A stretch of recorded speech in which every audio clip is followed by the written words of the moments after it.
Welcome to Tales from the Fandom, a podcast that brings a special guest out of the multiverse and straight to you.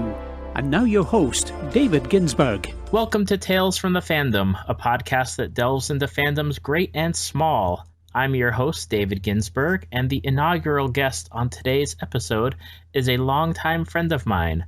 I've known her for at least 12 years, and in that time, she has introduced me to many fandoms, such as Rick Riordan's Percy Jackson universe, James Patterson's Maximum Ride series, the Iron Druid series by Kevin Hearn, and the TV show Leverage, where she was a co-host on the Long Con podcast from 2009 through 2013, putting in a total of 78 episodes.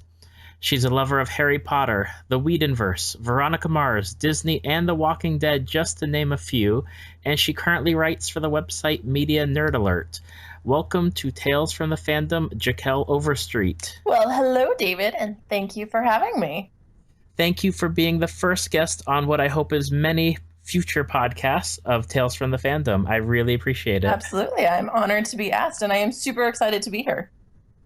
So, as I mentioned, you are a lover of many different fandoms. Harry Potter, Joss Whedon's universe, Veronica Mars, Disney, and The Walking Dead. If there was one that you had to choose from, a death match of fandoms to rule them all, which would you go with? Why would you ask me that kind of question? That's like having to pick between children. It's done. A lot of people do pick between their children for their favorites. Probably Harry Potter. It's definitely the fandom that I am immersed in the most often. I'm constantly rewatching the movies. I just reread the entire series. I have all the Harry Potter Funko Pops. In about a zillion different Harry Potter groups on Facebook. So we'll go with that one. Harry Potter. And which house do you represent? Hufflepuff. What? Why do you identify with Hufflepuff more than the other three? Because there are times where, in our history, you and I have come on the side of Ravenclaw a few times, but I know you're diehard Hufflepuff. It's true. Growing up, when I first read the series, I always identified with Ravenclaw because I have a kind of natural curiosity towards things. I love learning new things. I love reading. I love knowledge. So I gravitated towards that. And then Pottermore came out, and I took that like hella long quiz. It was so long when Pottermore first came out, and it sorted me into Hufflepuff. And I was kind of upset at first. I was like, what? I am not a Hufflepuff. Because, Hufflepuff is the house that everybody kind of like dogs on.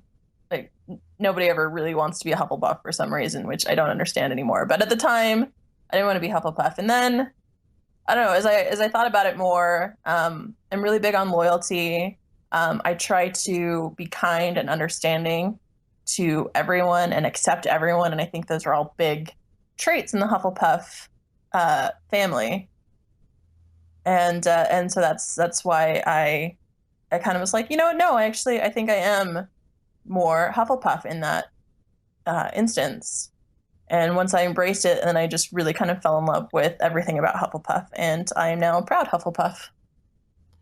As am I, because that is the house that I have almost always identified with. I think, except there were in the beginning days it was Ravenclaw, but as I've gotten older, it's definitely been Hufflepuff for life. Yep. And then, and you know this already, but when Pottermore was redesigned, I took the house sorting quiz again, and it put me in Slytherin, which I was like, what? No, this is like, as surprised as I was when the site originally put me in Hufflepuff, I was like absolutely adamant that I did not belong in Slytherin. I still don't know how I ended up in Slytherin. And I ended up creating a new account and retaking the quiz again. And I honestly, I didn't cheat. Like, I didn't pick the answers that I know would sort me into Hufflepuff. I took it again. And for some reason it was longer than when I took it originally. And then it sorted me into Hufflepuff. And I was very pleased with myself. Maybe there's too much fan outcry for people getting sorted into Slytherin. Yeah, there were like I had a bunch of friends retake it when it was redesigned, and they were all sorted into all kinds of houses that they hadn't been in before. Now, sticking with Harry Potter, Yes. since that is your deathmatch fandom survivor, favorite character? That would be Hermione. I've always identified with her a lot, again, because I mentioned I really love learning and knowledge. She's, growing up, she was always the character that I identified with, because I was always the girl that was carrying around a stack of books that maybe wasn't always the most popular in school. So it was really cool for me as a younger girl to get to see someone who was so similar to me being one of the heroes of this amazing book series. Now, did you get into the series when it was initially published, or did you fall into it later? A little bit of both. I didn't read it right when it first came out. The first 3 books had been released when I finally picked it up. And I remember I was around junior high school age at the time, and one of my friends was reading it and was talking about how awesome it was. And I was like, that's a kid's book. Like, what? Aren't there better things you could be reading? And she just kind of laughed me off. But then my parents at the time had bought the first book for my little sisters, who were, I think, 9 or 10. And I was bored one day, and so I just grabbed it and I picked it up and I read the whole first book in one sitting. And from then on, I was just a lost cause. I immediately ran out and got the next books and was devastated when I found out I had to wait for the 4th book. I think that's right about the time that I had started reading it, was waiting for Goblet of Fire to come out, because I was sick for a while, and during recovery, my parents brought some books for me to read, and one of the series was Harry Potter, which my mom had read, and she thought I would like it, and I'm pretty sure I read each book in one sitting. I burned through them, and then I promptly read them again. Yep. Yeah, I did the same thing. and never have I been more agonized about anything than I was about having to wait for book 4, because that was I think that was like the longest gap she had between books, was before book 4 came out, and that just felt like forever. Boy, and you got other people waiting years for books to come out. At least we were the lucky ones, and J.K. Rowling got them out as fast as she did. She did, and God bless her for that, because I don't know that I could have handled much worse. What's your favorite in the series? My favorite in this, oh gosh, okay. It used to be Order of the Phoenix, and that's still definitely a top contender, but as I said, I just finished rereading the series. And I'd probably have to say Deathly Hallows is my new favorite, just because of like the sheer emotion that comes into that. Like, oh my gosh, they're 17, and these kids are going through amazing, heartbreaking adventures, and that's where we get to see Neville being a total like awesome badass in the end, and everything that was going on with the trio, and Harry basically coming to grips with dying at 17, and finding out that this guy who was his hero basically meant for him to die all along. Like, it was just, the scope of emotion in that book is incredible, and that is how you end a series. Who would you consider, since you've read all the books multiple times, who's the most underrated character? Oh, that's a good question. Most underrated character? I would say Lupin, honestly. He's after Hermione, he's my second favorite character, and I'm just in love with him. And he does get a fair amount of time in the books and in the movies and everything, but like, if you really, I think a lot of fans miss the real scope of his character. Like, he's been this outcast his whole life, and then he finds these friends at school who not only accept him but go out of their way to become animagi, to include him, and then he loses them. And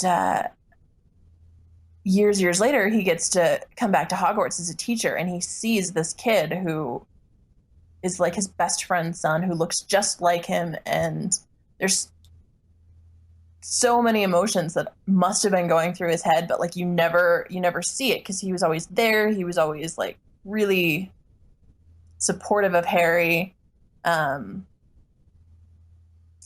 Actually, no, I changed my answer. I do love Lupin, but I think Hagrid has to be the most underrated character. Hagrid. Yes. The one that multiple people I know on the internet were calling for his death. What? At some point. People were calling for Hagrid's death? I never saw that. I saw it. Okay. People always wanted Hagrid to die. That is horrible, and I hate anyone who says that.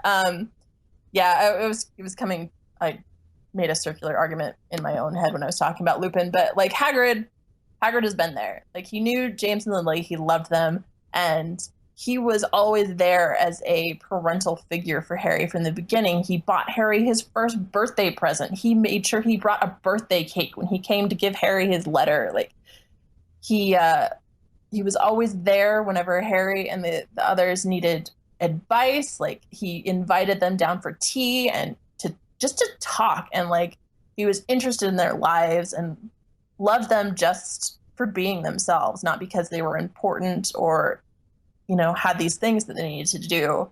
And I don't think he gets enough credit for that. If you had to pick one to live, would you choose Lupin or Hagrid? Well, Lupin already died, so Hagrid could change places. Oh, see, and that's tough too, because like Lupin had a wife and a kid. So like on the one hand, I would have loved for him to live just so that, his son could be there and he could be there to see his son growing up. But I love Hagrid so much. I don't want him to die either. Why are you asking me these horrible questions? Just to start off a podcast with a bang. Oh. So let's move off of your entry point into the world of fandom. Okay. What drew you deeper, dark into this well of just everywhere you see there's fandom? Like, what is the next step for you after Harry Potter? That would be the Joss Whedonverse. I had started online role-playing in a Harry Potter game. And I was using Allison Hannigan, who plays Willow in Buffy, as my character's avatar. And that sort of got me interested in some of her past work. And so I started watching Buffy the Vampire Slayer. And that was the first fandom where I really found a big online presence.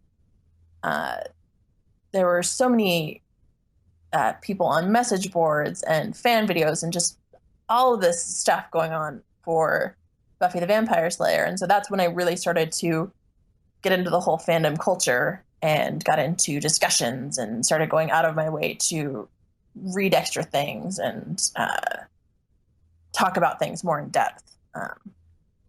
So it was definitely Buffy the Vampire Slayer, and then by extension, Angel, and eventually Firefly.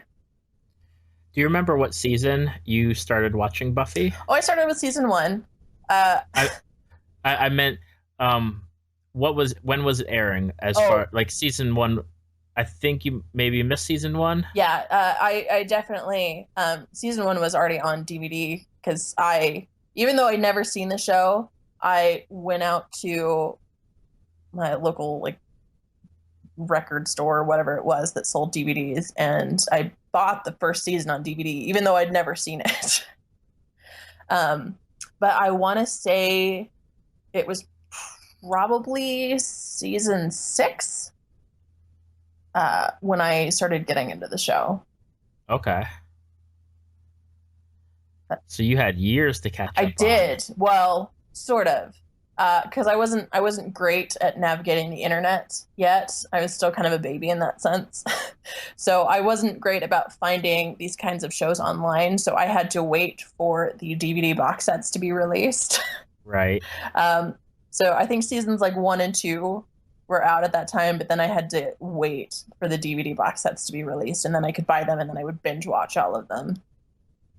I remember that I got into Buffy when there was is right after the Columbine incident, and they put off airing The the finale.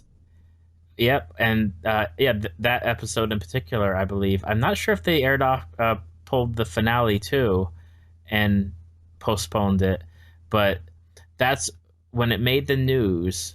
I remember reading about it and wanting to understand what exactly it was that everyone was talking about. And at the time, I worked at Blockbuster, and a friend of mine was super into Buffy and told me it's something I needed to watch. And I think the season 1 DVDs were for rent at that point, and I started watching them, and that's when I got hooked. Yep.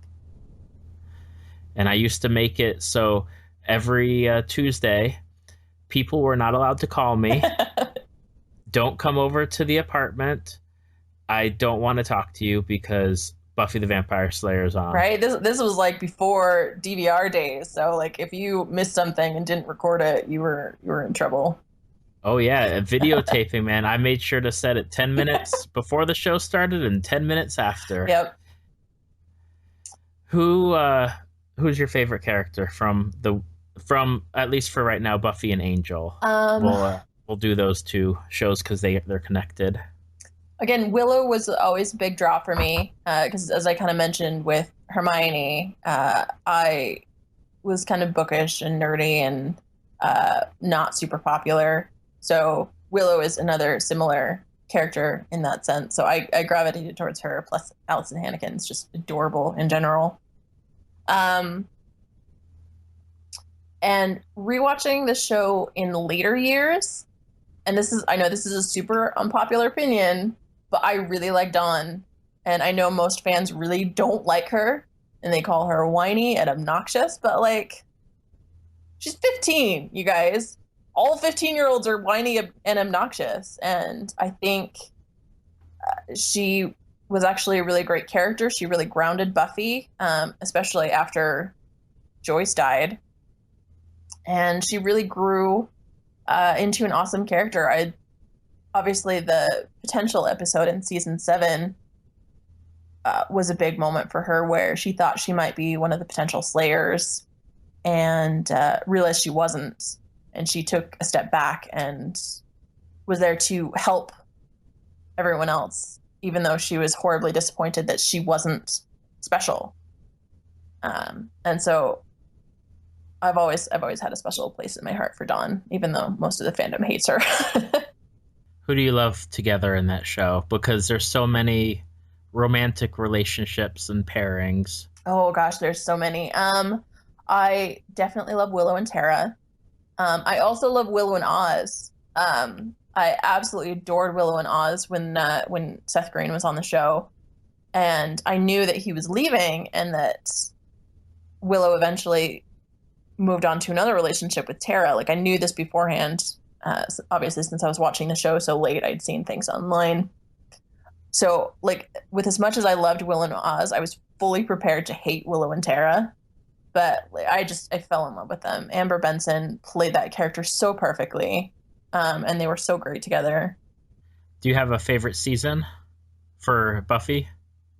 I really love season 2 because we've got Spike and Drusilla and Angelus, and that is one of the most heartbreaking season finales for me, when Buffy has to kill Angel. Like, that was pretty heart-wrenching, especially with that like really sad Sarah McLachlan music playing in the background. But I also I did enjoy the later seasons too, where they weren't in high school anymore. Season 5 was good, and season 7. Do you have a favorite episode? The Hush is a great episode. From season 4. From season 4, yes. and obviously Once More with Feeling is a great one. Potential, which I mentioned earlier when I was talking about Dawn, I think it's a great episode. The Body, when Joyce dies. God, there's so many amazing episodes. It's really hard to pick a favorite one. And I'll ask you the same question as I did with Harry Potter.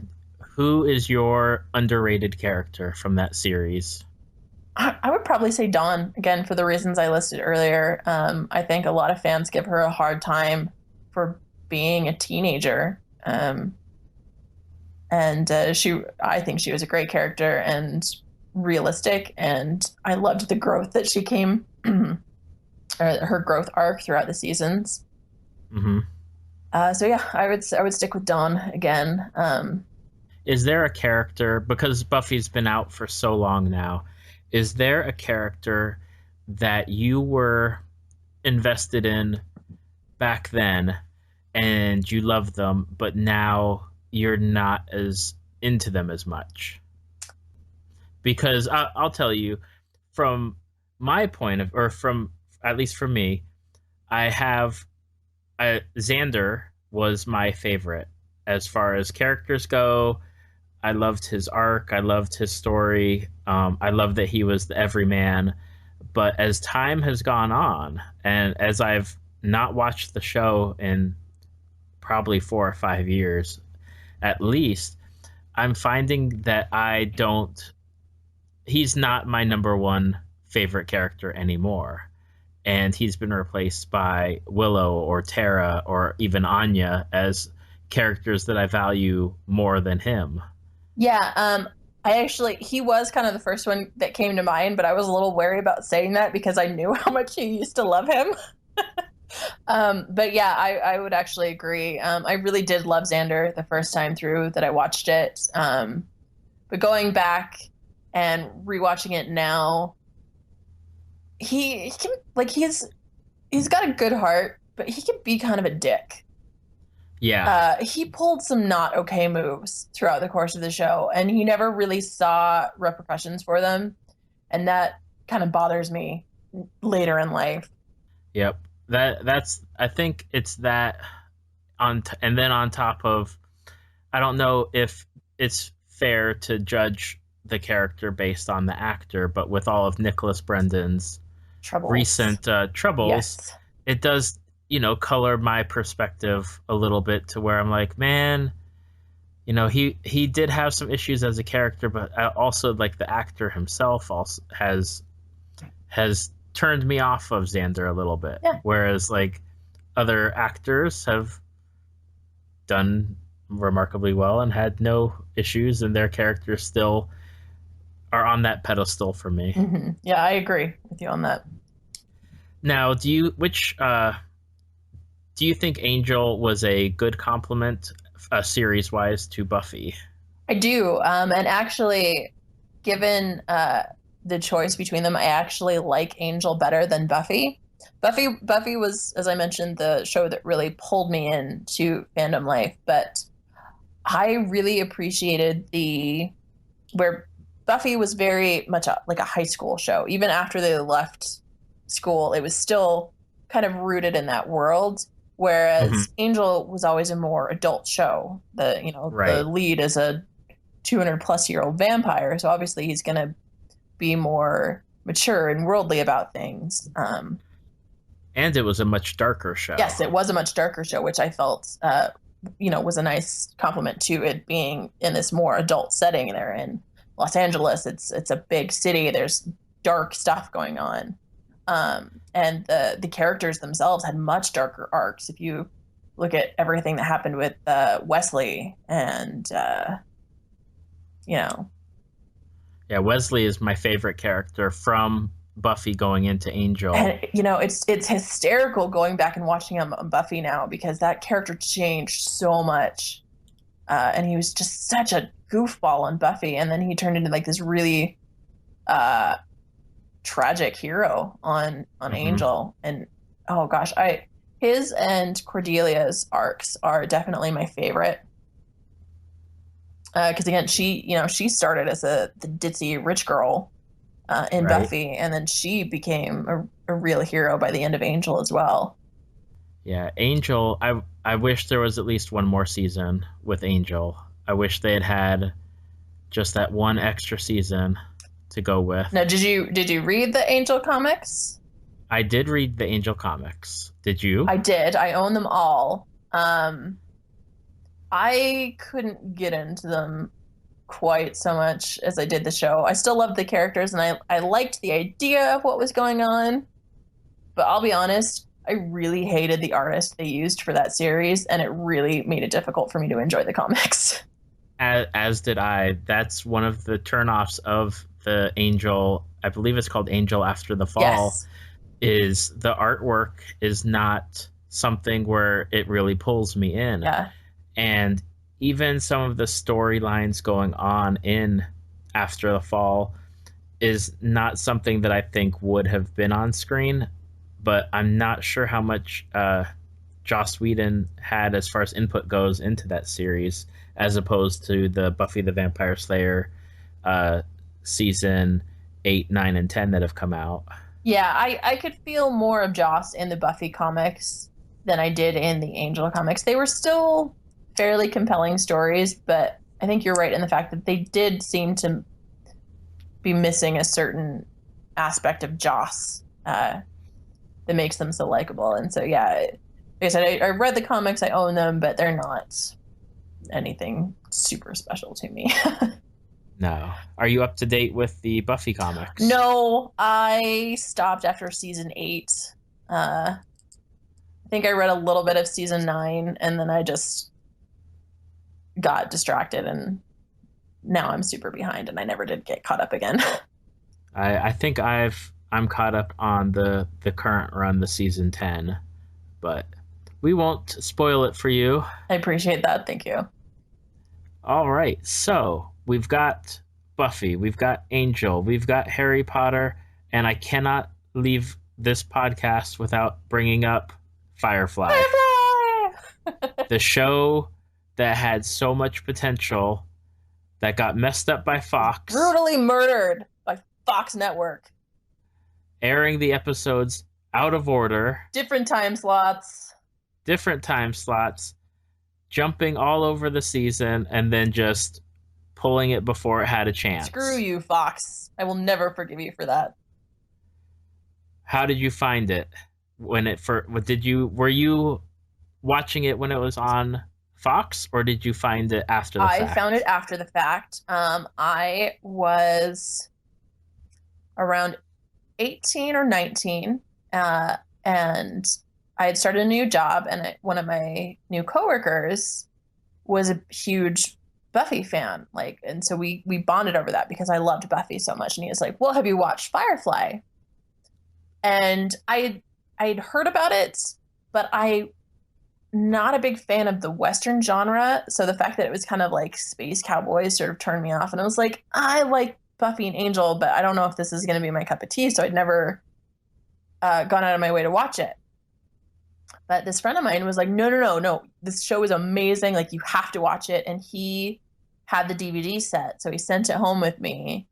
And from the pilot, I was just like, this is the best show I've ever seen in my life. This is amazing. I was so mad at myself for not having watched it earlier. Well, at least with you not watching it earlier, you didn't get messed up by the out of order airings. True. I did get to watch it in order. So you got into Firefly. How long did it take you to watch the entire season? Not very long at all. I'm pretty sure I blew through that in like 2 days max.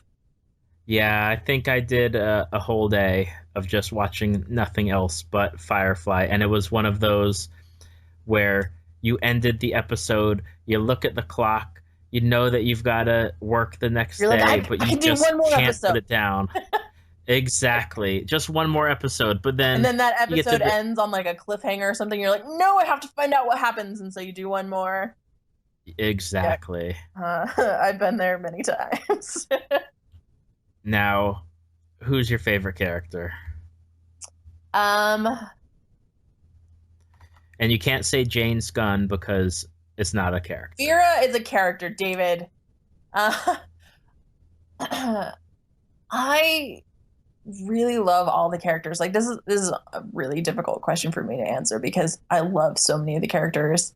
And it's one of the few shows where I genuinely do love the entire cast. Like most shows I watch, there's like one or two characters I don't like very much. But Firefly, I genuinely love the entire cast. But if I had to pick a favorite, it would be Kaylee, who I relate to in a sense, just because I try to be really positive and optimistic, and she's very much the little ray of hope in that show. So yeah, we'll say Kaylee for my favorite character. Okay. And do you have a favorite episode? Janestown is excellent.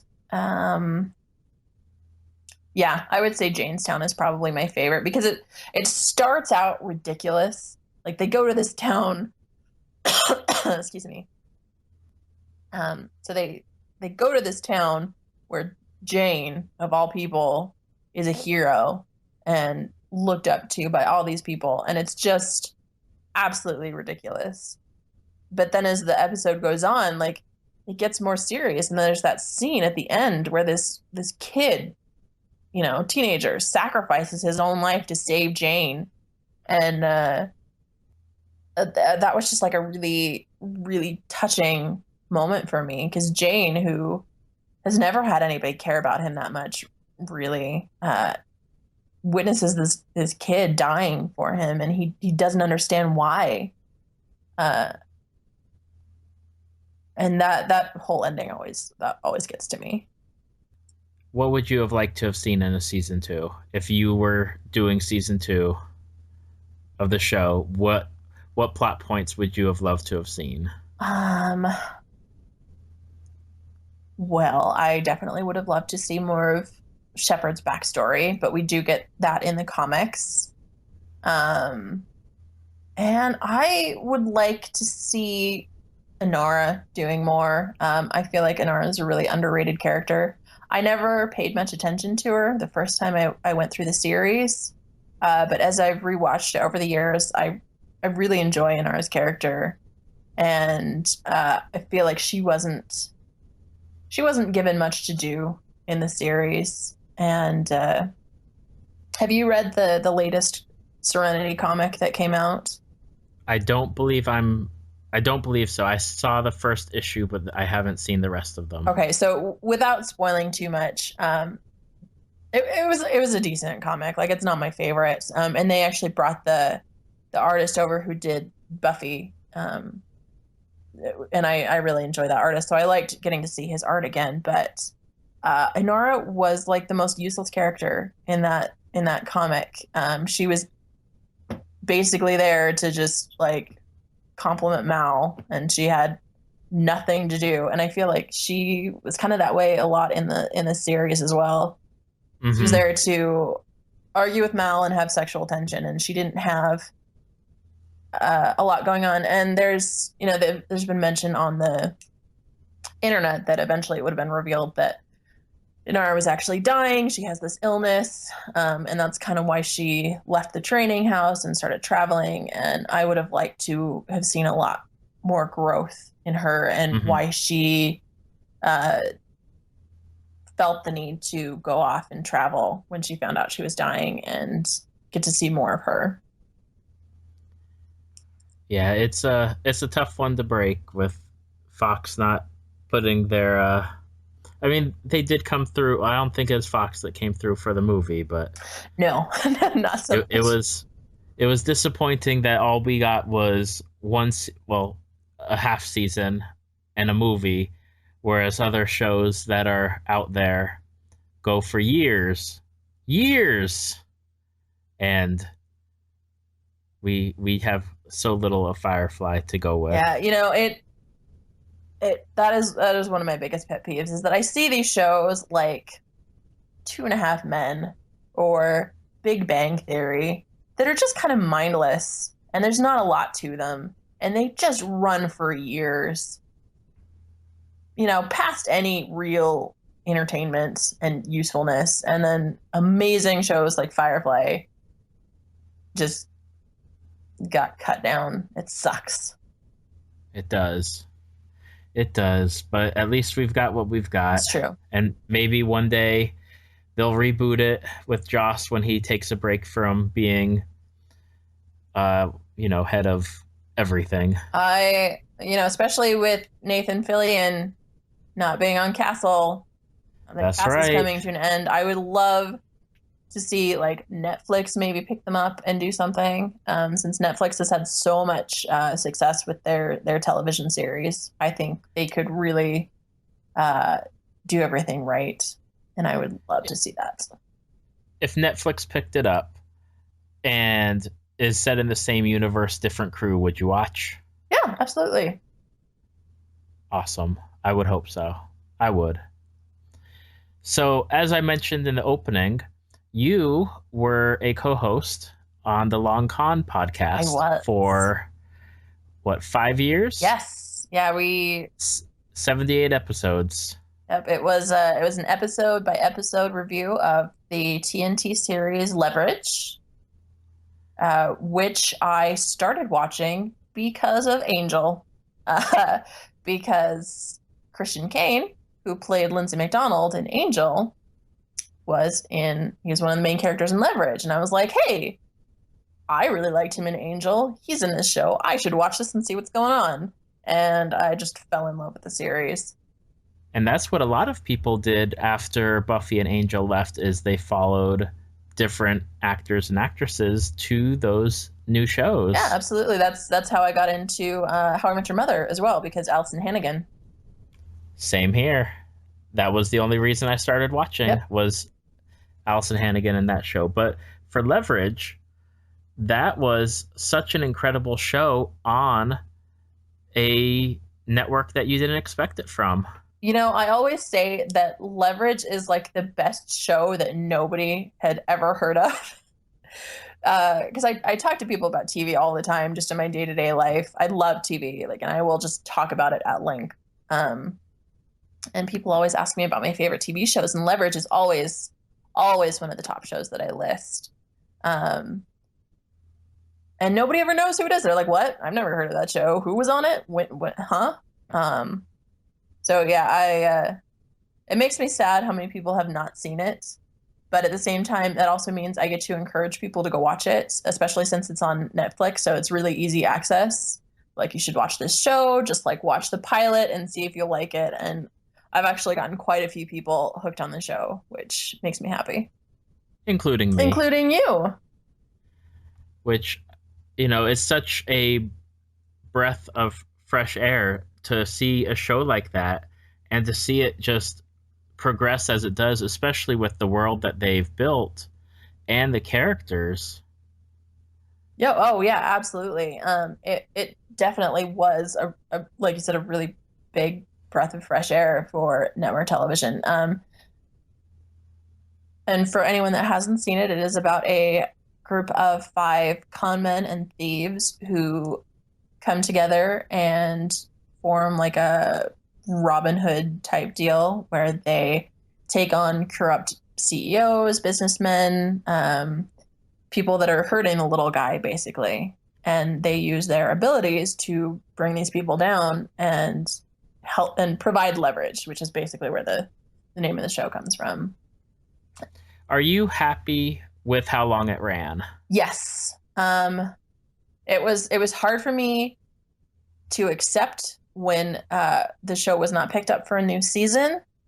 But at the same time, I was also incredibly happy that it ended where it did, because it didn't go on too long. Like those other shows that I mentioned earlier, where it just loses its heart and just goes on just for the sake of ratings. Right. They got to end it on their terms. Yes, they ended it on their terms. Sorry. There was a great ending point for all the characters, and you really get to see a full spectrum of where these characters started and where they ended it. It had a very complete feel to it. So I would much rather that than have it continue and lose that heart along the way. Now, there are 5 main characters, essentially. Yes. Of the 5, because it's so hard to choose one, is there one that you find yourself drawn to more than the other 4? Well, if anyone were to listen to the podcast, they would find out rather quickly that I loved Elliot, who was the character that Christian Kane played. They were all fantastic characters. Again, this is another show where I loved every single one of them. But my love for Elliot was definitely somewhat rooted in the fact that he was very attractive. Overall, having watched the series multiple times now, I would say that Hardison is probably my favorite character. Okay. I don't know. I really love him and the way he sees the world and how much he cares about all of his team members. And his sense of humor really carried that show. He always had the best comedic lines. I know a lot of people would argue that Parker has the best comedic lines because hers were so weird and out there. But as I am a nerd at heart and I love all things geeky, Hardison, his nerdy references were the best, right. Referencing Doctor Who and Star Trek and Star Wars and all these things that I love and that are very dear to my heart. Seeing a character reference them and enjoy them without being kind of a caricature. I can never say that word. Which I kind of feel like Big Bang Theory does. They make being a nerd into a punchline. Right. Whereas Hardison was allowed to be nerdy and geeky, but he was still a badass who got to help people, and it wasn't his defining characteristic. It was just a part of his character. And he was unapologetic about it too. Exactly. He represents so many people out there who they love what they love and they are not ashamed of it. And I love seeing that. And that's the same thing with Elliot. You have this guy with such a dark past, but he can cook. Yes. Oh my gosh. I love all the times when Elliot gets to cook in episodes. And you would never think of something like that. But at the same time, that is what he's into. That's the thing that, if he's not out doing Black Ops missions, he's cooking. Yeah. Or a person that, used to be into horses. Absolutely. And he can sing and play music. And yeah, they're really complex characters. And I love that. What's a fandom that we haven't talked about that is something that you would recommend to people, whether it be book, movie, TV series, that you would tell to people consistently, you need to go check this out? So there is a fandom that we share that I constantly tell people to watch, and I constantly get looked at like a total weirdo. And that would be Girl Meets World on the Disney Channel. You and I are both big Boy Meets World fans. Yeah, oh, yes, very much so. Grew up on that show, would tune in every Friday night to watch it, never missed an episode. So when I found out they were doing this reboot, I was thrilled. And the pilot was a little shaky. Actually, I'd say the first half of the first season was a little shaky. They were very much following the cookie cutter Disney Channel show blueprint, where there was like the wacky best friend pairing and the weird kid and the hot guy, and they got into wacky shenanigans all the time. But if you stick with it, like it finds its feet, and it is incredibly true to the spirit of the original show. And they address a lot of really important topics, bullying and autism. And I mean, there's so many of those episodes that have just left me in tears because they're really well done. They're handled with a lot of respect, and they handle issues that I think it's important that kids are exposed to. And yeah, a lot of people kind of give me a raised eyebrow look when I mention it, because they're like, it's a Disney Channel show. You're 30 years old. Why are you watching the Disney Channel? Right. But that show has so much heart, and I think it's got excellent role models. The character Farkle, I absolutely adore. In the beginning, he was very two-dimensional. He was just like the weird smart kid that made terrible noises and like was just there for comedic relief. But then they let him become a real character. Do you think that's the turning point of the show, is when he evolved? I do. I really do. I think when they finally were like, you know what? Let's stop making Farkle this weird comedic relief character and let him be a real person. And yeah, that really was a turning point for the show. And for those that who have not watched it, Farkle is the son of the character Minkus from Boy Meets World. Yes. So when he started off, he was very much in the same vein as Minkus was in Boy Meets World, but has, I think, of the main characters in the show, I think he's had the most character progression so far. And he's been the catalyst for a lot of what's gone on in the show as well. He has. He has a great perspective on the world, and he's constantly looking at things in a sort of abstract way that your average preteen kid isn't going to think about. He's very smart, and it gives him the opportunity to, like you said, be the catalyst for these really important discussions that the show has. And that is on Disney Channel, as we said. Yes. And I believe the third season is starting sometime soon. And they are transitioning from middle school to high school, just like Boy Meets World did.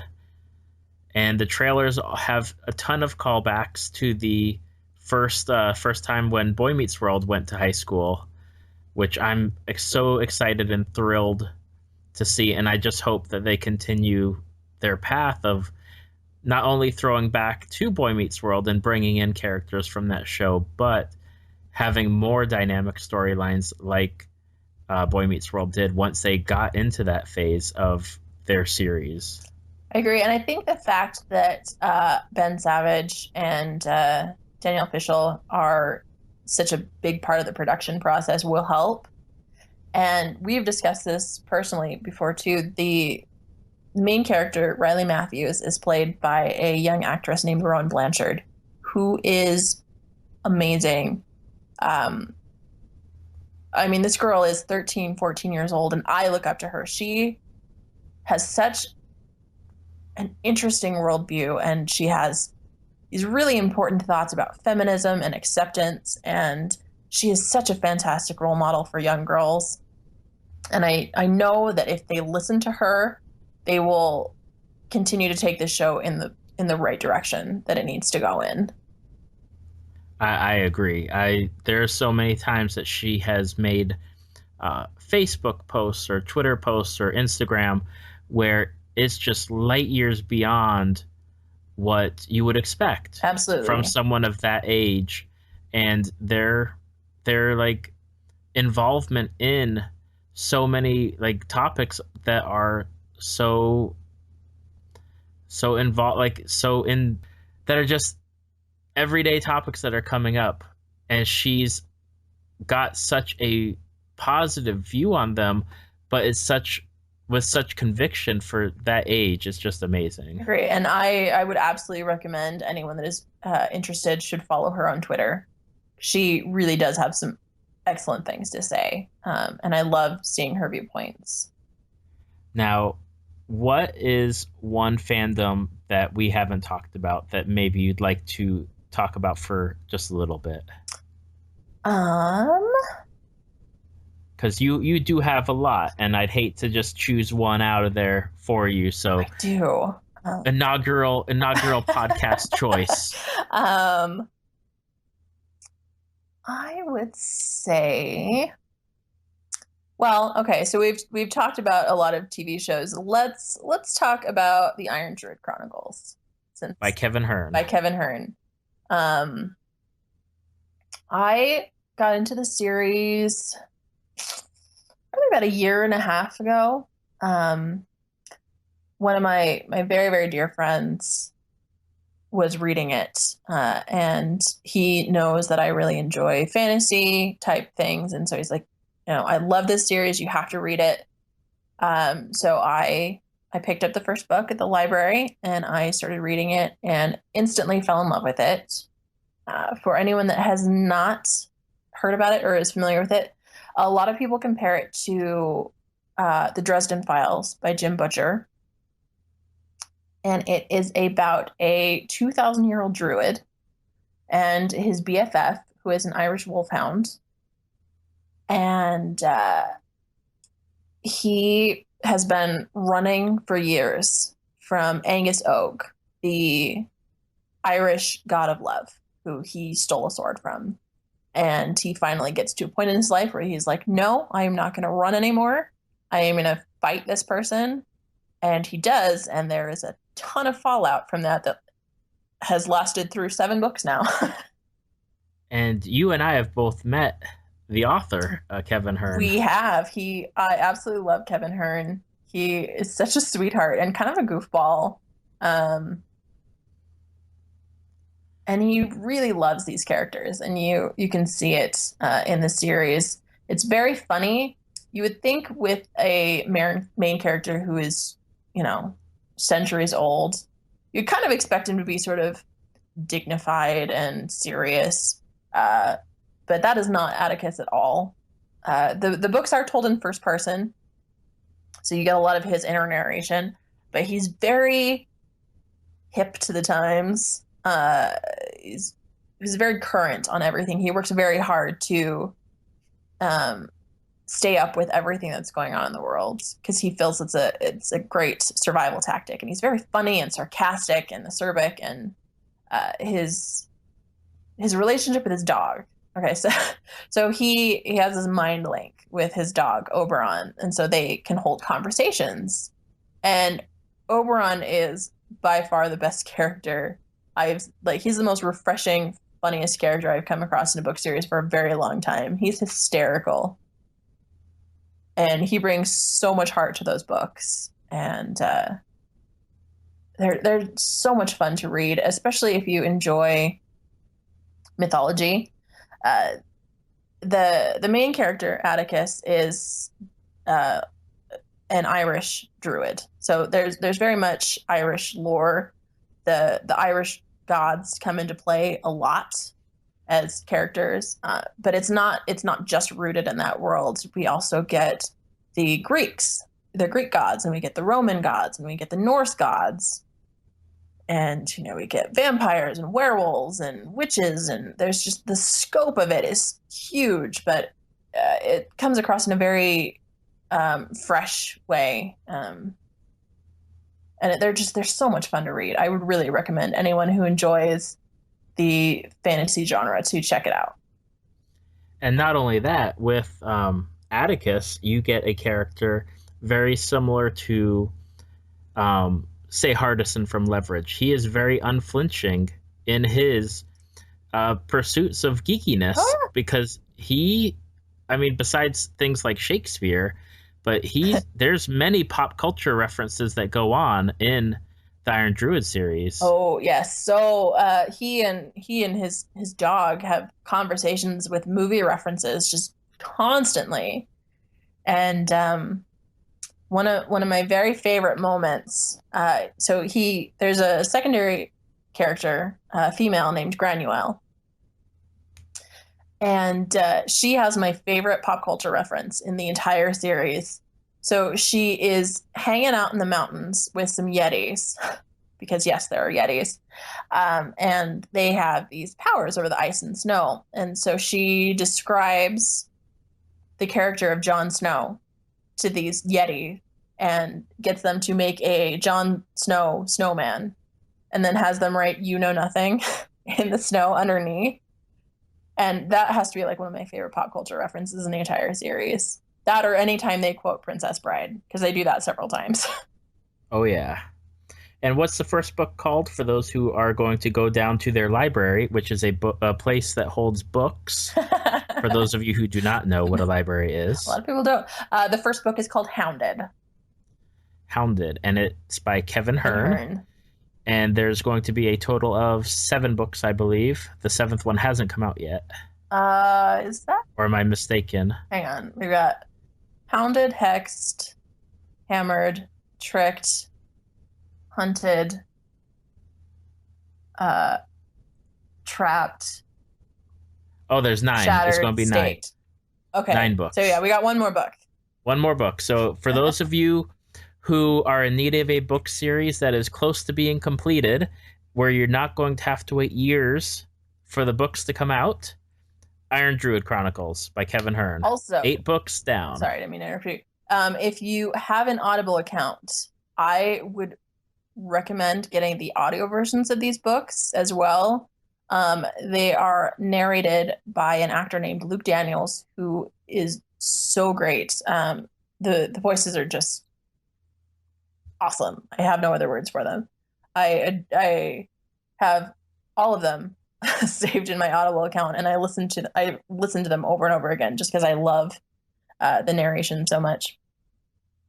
I would also recommend, if you do enjoy the books, Oberon has a Twitter account, which I believe is at Irish Oberon. Is that right?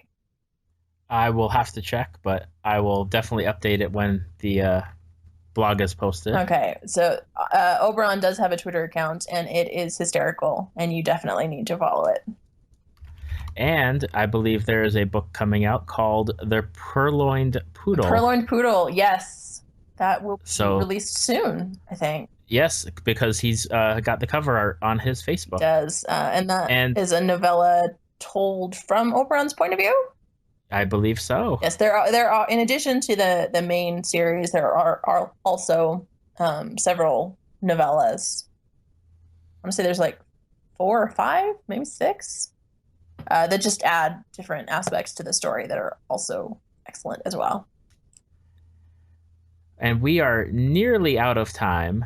So if you want to catch any of your work that you write, is there a website that you currently write for? Yes, anybody can check out medianerdalert.wordpress.com, where myself and my very dear friend Chelsea, who will be a future guest on the show, write reviews for TV, movies, books, just anything nerdy that we love. Well, it has been a fantastic time talking to you, and I know that we have barely touched the surface of the fandoms that you are into. I mean, when I say that you have gotten me into so many different things, and my opening, we barely scratched the surface. I mean, but Percy Jackson. Oh, I'm a little sad we didn't get to talk about Percy Jackson because I do love that series. But Percy Jackson, the Maximum Ride series. There's been so much where you have gotten me into things, and I am a much better person for it. Well, I love that you're always willing. Like when I am like, "Hey, David, you need to watch this. You need to read this." You're always like, "Okay," and you immediately go out and check them out. And I love that you are always so open to trying new things. Which everyone should be. I agree. Everyone needs a person like you in their life to recommend good stuff. Well, thank you very much. Well, I would love to have you back as a guest in the future. Are you good with that? I am very good with that. All right. Well, for Tales from the Fandom, I'm David Ginsburg, and this has been Jachelle Overstreet for the inaugural podcast, which there will be many, many more to come. Thank you so much for listening. Subscribe on iTunes, and we will catch you later.